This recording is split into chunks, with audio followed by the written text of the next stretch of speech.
একটি আধুনিক ফাঁদ যেখানে টোপ হিসেবে ব্যবহার করা হয় ম্যাকবুক, ম্যাক মিনি, PS5 সহ আরো অনেক কিছু, কিন্তু এর পিছনে লুকিয়ে আছে এক ভয়ঙ্কর সত্য।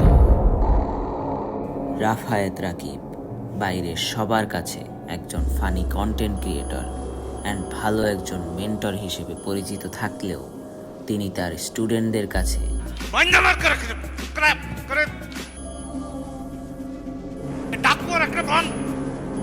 হিংস্র মানসিকতার মানুষ। ড্রপকনে স্টুডেন্টদের সকলকে একত্রিত করে অমানসিক নির্যাতন আর অত্যাচার করার মধ্য দিয়েই তিনি খুঁজে পান এক পৈশাচিক আনন্দ।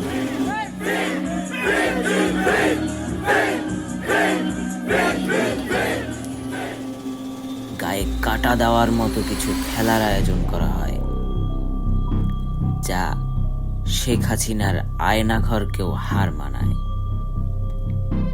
এর মধ্য থেকে যারা বেঁচে ফিরে তাদেরকে করা হয় পুরস্কৃত, আর চালিয়ে দেওয়া হয় কোর্সের বেস্ট পারফর্মারের নামে। কিন্তু কয়েকটা ছবি তোলার পরেই আবার কেড়ে নেওয়া হয় তাদের স্বপ্নের ম্যাকবুক। টাকা দিয়ে কেনা হয় গুড রিভিউজ, আবার তাকে টাকা দেওয়ার মাধ্যমেই সুযোগ পাওয়া যায় তার সাথে একটি ছবি তোলার। টাকা আর মানুষের চোখের পানি ছাড়া এই লোকটি যেন বোঝে না কিছুই।